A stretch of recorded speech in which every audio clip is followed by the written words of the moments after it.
is YouTube go, you know what, we don't want to be associated with you because T-Mobile don't want to be associated with you, Coke don't want to be associated with you. Brands like that were not putting money in anymore, and of course that's going to hurt, the bottom line. If you've got teams all around the world and you're spending money to bring DJ Khaled to perform at your finals and sponsors are pulling out because of the news that's breaking that your company might have been like an absolutely horrific workplace for women to be in, I don't understand how you could then keep an expensive esports league up while that's going on. For a long time, I think they've just been a horrible company. They have not been that golden age Blizzard people like to pretend that they still are. It is a company that is so far out of touch and so corrupt that it's gross. It was a bummer. It was a bummer to see, that happen in the league because, as far as I'm aware, that part of the whole machinery at Blizzard Activision didn't really deserve that hit, So they certainly felt the effects, right? The sponsors leaving through, no fault of their own. So I think they sort of ended up being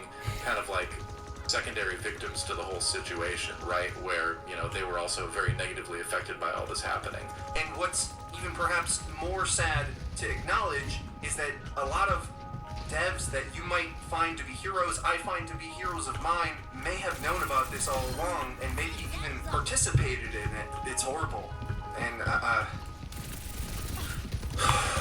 Even as public outrage over the harassment suit and internal demons threatened to tear Blizzard apart, players were getting fed up with the lack of meaningful changes. Worse yet, Blizzard seemed to be focusing on Overwatch 2 instead of looking for ways to improve the original game. They were moving over to the D.Va, just going to be duplicating that up at Jackson now, finally unleashing that support on Ultimate he was saving. Oh, thanks, Roxy. Try and clear them away. Violent falling means there's going to be a lot of heals and self-destruct as well. Maybe this is going to be a hot take. I think this shit is the worst thing to happen to Overwatch. This shit is f***ed up.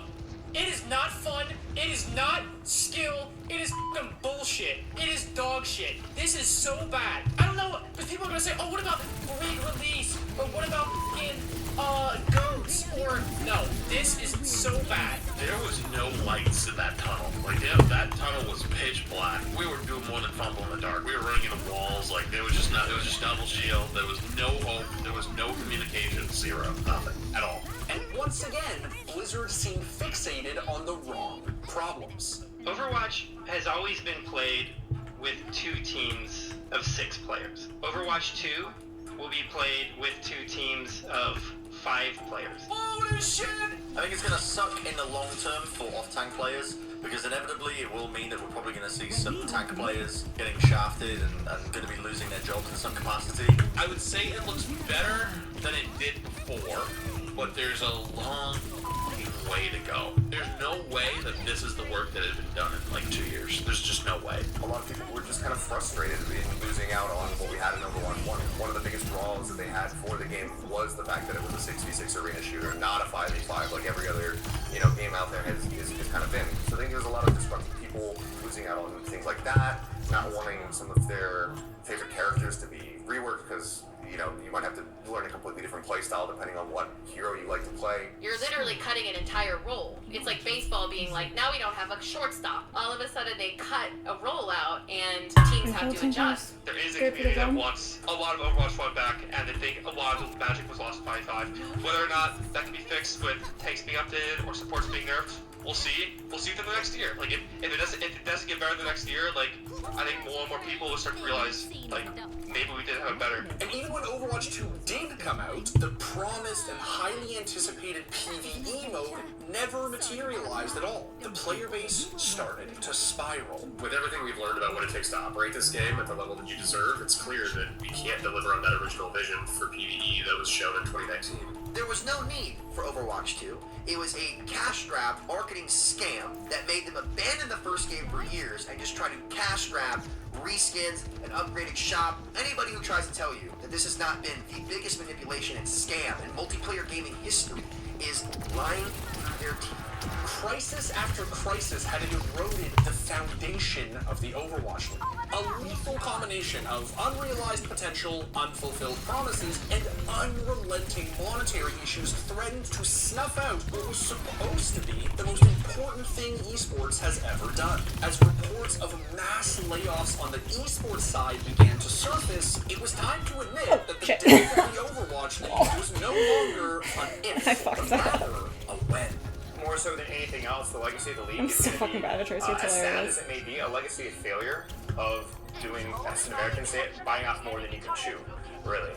Maybe going a little bit too big without really having the framework, the infrastructure, the management. I mean, I've heard so many horror stories about Overwatch League management, you know, whether it's the orgs or the teams. And I think that, like, obviously it's a bit of a caution that, you know, you need to make sure that you have the foundation, the fan support, the teams, the leadership that you need to be able to run something this big. It doesn't help that the league was only in place for 2 years before a global pandemic happened. Like, it doesn't help that in the midst of that they were behind the scenes working on a not sequel then sequel, everything changed kind of thing. You know, it is kind of like a perfect storm of shit that would kill an esports league.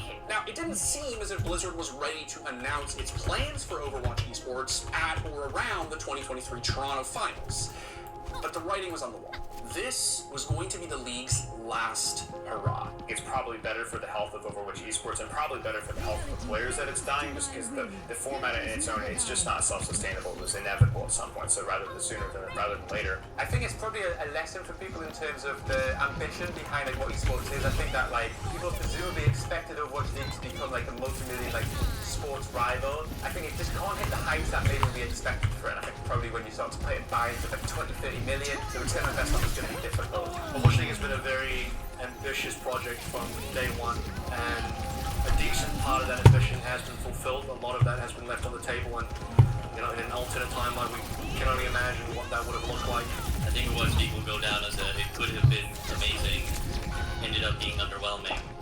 Because, you know, the idea was great that there should be a proper league for esports and a proper managed ecosystem for pro players where they feel job security, where they feel safety, where they can kind of grow without fear of, well, if we don't win this tournament, we're out of a job. I think, unfortunately, that people are going to look at the Overwatch League as an example of what not to do. And it's hard not to look at it that way from how the league has went. I had such high expectations and high hopes for this when I started. I mean, I moved halfway across the world for it. I completely changed my career for Overwatch. You know, I really believed in it. Given everything that's happened with the league, you know, teams are already pulling out, right? You know, I mean, it's probably better if Overwatch League goes away after this finals. And I want to be clear that that's not saying Overwatch esports should go away. I think Overwatch esports can go